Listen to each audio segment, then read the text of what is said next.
네, 진짜 대한민국의 온갖 위기를 만들고 있는 문재인 정부에 맞서서 이 외교에 관한 모든 실체를 정확히 알려주고 계시는 우리 이춘근 박사님 모시도록 하겠습니다. 큰 박수 부탁드립니다.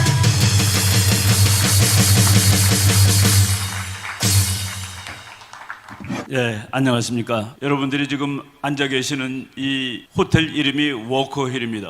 워커힐. 우리나라가 1948년에 건국이 된 다음에 죽음에 가장 가까이 갔던 날이 1950년 6월 25일입니다. 근데 미국이 이 나라를 도와줘야 되겠다 해서 군대를 파견했습니다. 그래서 왔던 8군 사령관으로 왔던 워커 중장이었습니다. 그분이 바로 요 부근 어디에서 집사 사고로 전사하셨습니다. 거기를 기념하기 위해서 여기를 그 워커 언덕이라고 명명하고 그 영어로는 워커 힐, 여기다가 이렇게 그 좋은 호텔을 져서 이 대한민국이 미국에 의해서 살아났다는 것을 지금 전 세계에 과시하는 그런 유명한 호텔이 되고 있습니다.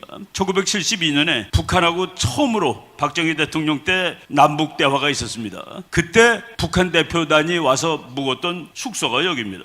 그 의미를 여러분들이 잘 아셔야 됩니다. 박정희 같은 그 전략가가 미국이 살려준, 그래서 미국에 의해서 건설된 이 나라의 발전을 상징하는 그 당시에 이 호텔, 지금도 제일 좋지만은 제일 좋은 호텔에 북한 대표단을 재우면서 발전된 서울을 보게 했습니다. 그래서 북한 대표단이 북한으로 넘어갔을 때 남한이 잘 사는 걸 보고서 엄청나게 좌절을 했었습니다. 그때 김일성이가 자기 부하들을 다 마놓고 너네들 남한 갔다 와서 남조선이 잘 사는 거 보고 많이 좌절되지, 그리고 힘이 빠지지, 그리고 남한 사람들하고 같이 맛있는 음식 먹고서 좀 부럽지, 그러고 부러워하지 마라. 우리가 힘을 기른 다음에 언제 미군 쫓아내고 남한을 공격해서 다 뺏으면 그것이 우리 것이 되는 것이야. 우리가 이 워커힐이 미국 사람에 의해서, 미국에 의해서 이렇게 건설된 이런 호텔인데, 이것이 김일성이 또 그 손자가 다 뺏으면 우리 거가 되는 것이야 라는 일을 결코 막아야 되겠습니다. 여러분, 1월 5일 날 북한이 미사일을 쐈습니다. 그 미사일이 아주 그러니까 이 하이퍼소닉이라고 합니다. 음속 7배입니다. 그 2.4km입니다. 1초당. 그래서 평양에서 서울로 쏘면은 80초에 도착합니다. 80초 만에 도착하는 그 미사일을 동쪽으로 쐈기 때문에 이제 시간이 더 걸리고 다른 데로 날아간 거예요. 일본이 북한이 미사일 쐈다라는 것을 알아낸 후에 3분 있다가 한국이 알아냈습니다. 80초면 서울까지 오는 미사일을 우리가 그 정도입니다. 그런데 이 나라를 북한이 왜 공격하지 않을까? 미국이 있어서 공격을 하지 않는 겁니다. 아마도 미국은 그 쏘는 순간 봤을 겁니다. 아하, 이거 동쪽으로 날아가고 있는 것이구나. 이것이 남쪽으로 날아오면 요격을 했을 겁니다. 동쪽으로, 동해바다 쪽으로 가니까 하지 않은 것일 뿐이죠. 그래서 김정일이가 그렇게 얘기했습니다. 이거 남한을 다 쏠 수 있는 핵폭탄, 핵무기, 미사일 가지고 있어도 미국이 있으면은 안 된다. 왜? 미국이 복수를 한국 대신해 줄 테니까. 그래서 미국까지 가는 핵무기를 반드시 만들어야 된다. 한 발이라도 만들면은 그때 남한을 안심하고 공격할 수 있다. 왜? 미국은 미국 도시 하나가 파괴되는 그것을 각오하고까지도 한국을 도와주지는 않지 않겠느냐 하는 그런 생각입니다.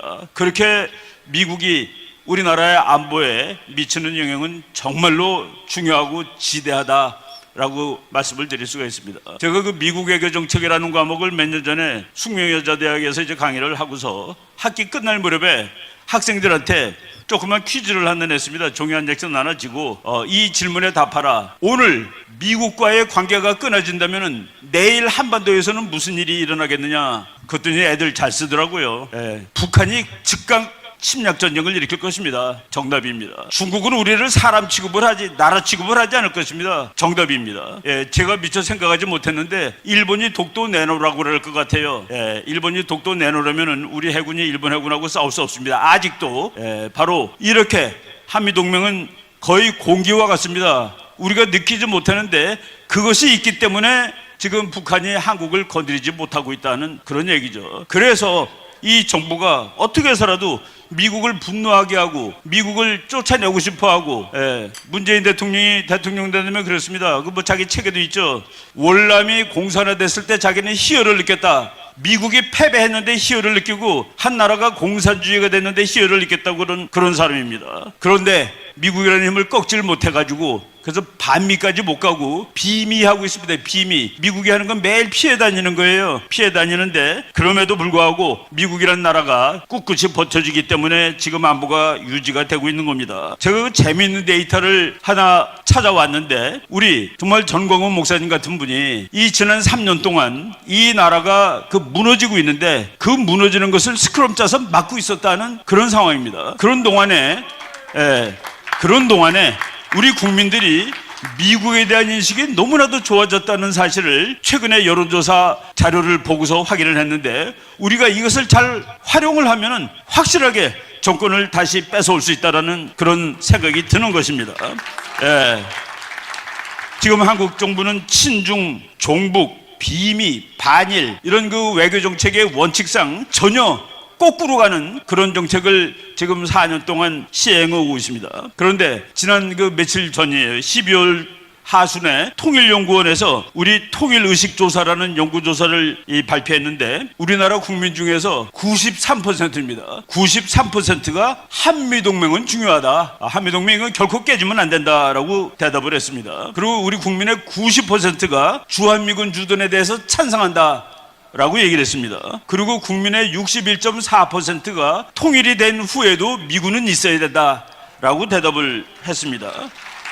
그리고 더 중요한 거가 있습니다. 문재인 똑똑히 들어야 되고 지금 여당의 대통령 후보 똑똑히 들으십시오. 한미동맹 강화가 북한하고 잘 지내는 것보다 더 중요하다가 66.9%가 나왔습니다. 우리 국민이 보통 국민들이 북한하고 잘 지내는 것보다 미국하고 한미동맹을 강화시키는 것이 더 중요하다. 66.9%, 3분의 2입니다. 사회과학에서 이 정도 퍼센트면은 이거는 압도적으로 한쪽으로 견해가 기울어진 거로 치는데 바로 우리 앞으로 대통령 할 사람들 잘 명심하시고 이 정책을 만드시기 바랍니다. 어느 나라가 마음에 드느냐? 우리나라에서는 미국이 1등입니다. 66.2%, 중국이 좋냐? 12.5%, 소련, 러시아 12.2%, 그리고 우리의 통일을 가장 반대하는 나라가 누구냐? 우리 국민 대부분이 중국이다. 59.6%. 우리나라 국가안보에 가장 위험한 나라가 누구냐? 북한 빼고 중국이 1등입니다. 72.8%. 경제적으로 우리나라에게 제일 중요한 나라 문재인이가 매일 그러죠. 안미경중. 그 말도 안 되는 소리인데 우리 국민들이 미국이 중국보다 더 중요하다고 대답을 했습니다. 60% 이상이 경제도 미국이 더 중요하다.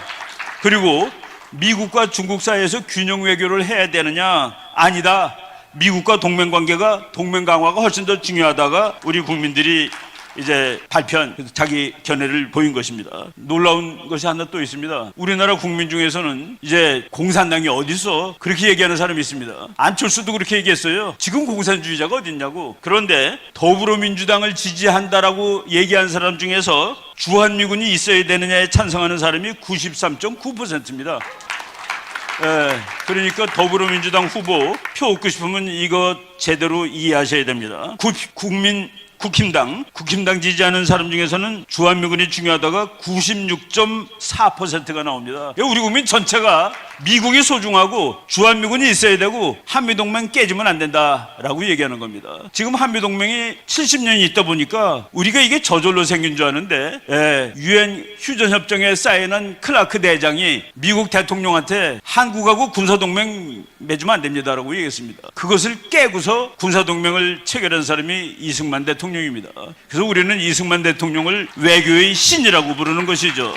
그 외교의 신이 만들어서 대한민국이 미국의 보호 아래, 미국과 동맹 아래 여기까지 이제 나라가 번성하고 지켜온 것입니다. 이제 마지막 남았습니다. 다음번 3월 9일 선거에서 우리가 자유민주주의를 수호하고 한미동맹을 유지하려는 세력이 당선되면은 한국은 이제 G2까지 나가는 고속도로에 올라서는 그런 일이 될 것입니다. 그때까지 우리 열심히 노력하고 국민 계도시키고 그리고 싸우고 승리하는 날까지 우리 모두 열과 성을 다하고 기도를 열심히 해야 된다고 생각을 합니다. 시간이 많이 지났기 때문에 저는 간단히 이 정도 줄이도록 하겠습니다. 여러분 고맙습니다.